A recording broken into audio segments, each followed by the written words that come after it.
वहीं गोरखपुर के राज्यसभा सांसद जयप्रकाश निषाद ने बताया कि खेलो इंडिया खेलों के अंतर्गत देश के प्रधानमंत्री नरेंद्र मोदी जी ने खेल को बहुत बढ़ावा दिया है और खेल ही है जो हर बीमारी से लड़ने की ताकत देता है और शरीर को भी स्वस्थ बनाता है। वहीं हमारे संवाददाता प्रदीप मिश्रा की गोरखपुर के राज्यसभा सांसद जयप्रकाश निषाद से खास बातचीत भी हुई। उन्होंने बताया कि कानून व्यवस्था उत्तर प्रदेश की काफी अच्छी हुई है, जो कि साफ दिखाई पड़ती है। इस वक्त हम गाजियाबाद B2S टूर्नामेंट में खड़े हुए हैं, जहां पर गोरखपुर के राज्यसभा सांसद जयप्रकाश निषाद जी मौजूद हैं। उनसे हम जानना चाहेंगे कि यहाँ टूर्नामेंट हुआ है, कितने बच्चों ने पार्टिसिपेट किया है और कितने बच्चे पुरस्कृत किए गए हैं। निषाद जी, संभव टीवी में आपका स्वागत है। आप टूर्नामेंट में गाजियाबाद में आए हैं, यहाँ पर भी आपका स्वागत है। कितने बच्चों ने यहाँ पर हिस्सा लिया है? पहली बात तो आपको बहुत बहुत आज चैत्र रामनवमी की मैं बधाई देता हूँ आपके पूरे चैनल को। आज यहाँ पर B2S अकादमी में प्रदर्शन इन्होंने एक कंपटीशन रखा था। कंपटीशन के अंतर्गत मैंने देखा बहुत अच्छा प्रदर्शन करने वाले लड़के 2-3 टीम को इन्होंने खिलाया।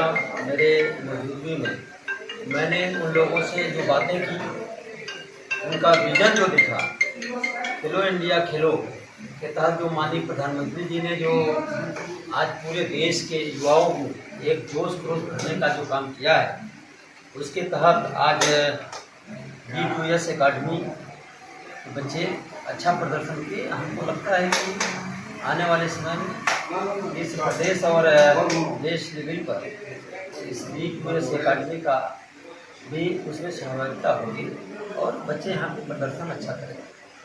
हाल ही में देश के प्रधानमंत्री नरेंद्र मोदी जी ने खेल को बहुत ज़्यादा बढ़ावा दिया है और जो लोग जीत के आ रहे हैं उनको बोला गया है कि आप हर जनपद में किसी न किसी स्कूल को खोल दें। इस प्रोसेस को आगे बढ़ाने में जो सांसद हैं, लोकसभा सांसद हैं, राज्यसभा सांसद हैं, वो लोग पूरा सहयोग करेंगे। ये मुहिम कहाँ तक आगे बढ़ी है और कितना इसका जमीनी स्तर पर प्रचार प्रसार किया जा रहा है? आपने देखा होगा आज तक पूर्व की सरकारों ने जो काम नहीं किया, जहाँ पर उनका सोच नहीं पहुँची, पूर्व की सरकारों ने नहीं किया, तभी तो मौका दिया जा रहा बार बार भाजपा को। इसीलिए मैं आपको बताना चाहता हूँ कि देश के यशस्वी प्रधानमंत्री श्री नरेंद्र मोदी जी ने हमेशा से वहाँ पंडित दीनदयाल उपाध्याय जी कहा करते थे कि श्यामा प्रसाद मुखर्जी का विजन था कि अंतिम छोर के व्यक्ति को आगे लाना। उस विजन को पूरा करने के लिए हमेशा निरंतर हमारे प्रधानमंत्री जी आगे बढ़ कर के काम कर रहे हैं। जैसा कि आपने देखा होगा, विश्व स्पर्धा हुआ है तरह तरह के खेलों का, उसमें सबसे ज़्यादा जिसमें मीराबाई चानू ऐसे तमाम खिलाड़ी आए जिनको कभी सोचा नहीं जा सकता था कि वो विश्व स्तर पर नाम कमाएंगे। ये हमारे प्रधानमंत्री जी के विजन की देन है। और खेलो इंडिया खेलो के तहत आज रेडी पटरी खोंचा ठेला जो गरीब के बच्चे हैं, जिनको कभी उम्मीद नहीं होती थी कि मैं भी इस स्पर्धा में भागीदारी पार्टिसिपेट करूंगा, लेकिन आज जो भागीदारी मिल रही है उससे युवाओं में एक उत्साह पैदा हुआ है। निश्चित तौर पर आने वाले समय में केवल जो है अमीरों के बच्चे नहीं बल्कि गरीबों के बच्चे भी इस स्पर्धा में जाएंगे। हम इसी शुभकामना के साथ अपने प्रधानमंत्री जी को भी बधाई देता हूँ, उनके विजन को भी बधाई देता हूँ।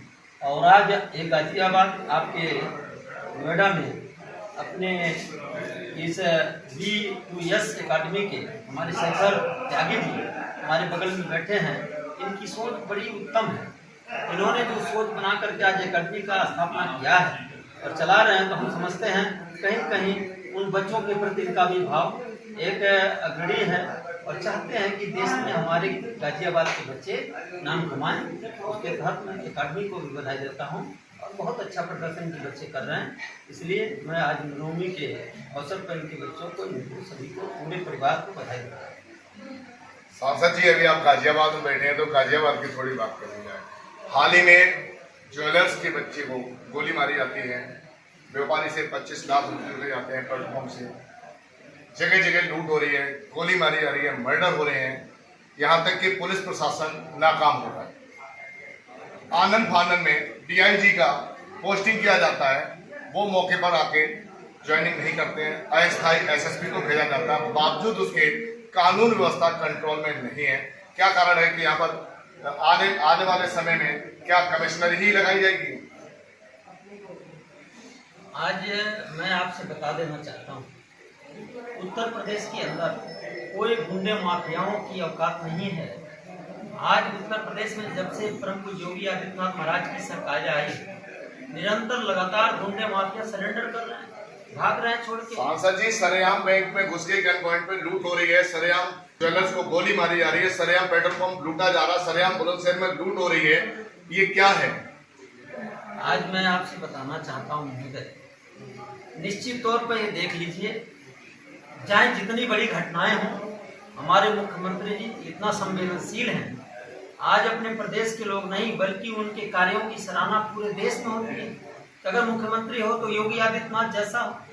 इस बात की मैं आपको निश्चित रूप में आपको जो विश्वास दिलाना चाहता हूँ, कोई भी गुंडा माफिया कितना भी बड़ा हो, उत्तर प्रदेश के अंदर गुंडाई करके बचेगा नहीं, वो कहीं भी रहेगा, उसके साथ कार्रवाई होगी और जिसके साथ अन्याय हुआ होगा उसको न्याय जरूर मिलता है। योगी सरकार में कोई भी अन्याय बच के नहीं जा सकता।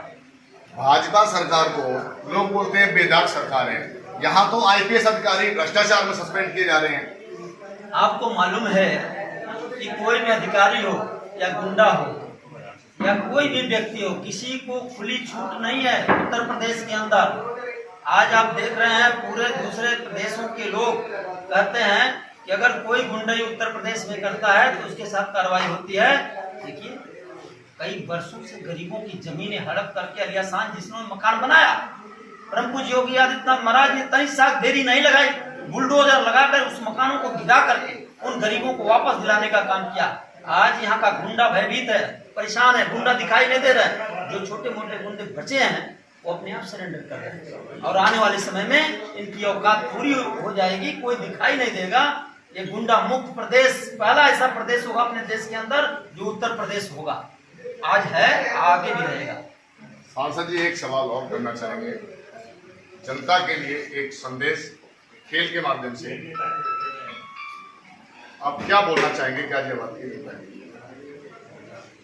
आज जनता के अंदर खेल ही नहीं, किसी भी क्षेत्र में, चाहे वो गरीबों के क्षेत्र में हो, किसानों के क्षेत्र में हो, चाहे नौजवानों के क्षेत्र में हो, माताएं बहनों के क्षेत्र में, महिलाओं के लिए हो, चाहे इस देश की किसी भी तरह की कोई भी योजनाएं हो, कांग्रेस की सरकार में स्वर्गीय माननीय राजीव गांधी जी कहते थे मैं 1 रुपया भेजता हूं तो 15 पैसा पहुंचता है, लेकिन आज की तारीख में इस देश की जनता कहती है कि मोदी जी अगर 1 रुपया भेजते हैं तो 1 का 1 रुपया हमारे तक आता है, कोई बीच में बिचौलिया नहीं ले पाता है। इससे बड़ा क्या प्रमाण है? निश्चित तौर पर यहाँ की जनता जाग चुकी है, जान चुकी है, इसीलिए लगातार खेलेगा इंडिया तो बढ़ेगा इंडिया। आपको मालूम है, उसी की कड़ी में। तो फिलहाल के लिए इस बुलेटिन में सिर्फ इतना ही। देश और दुनिया की ऐसी और खबरों के लिए आप देखते रहिए संभव टीवी। दीजिए इजाजत, नमस्कार।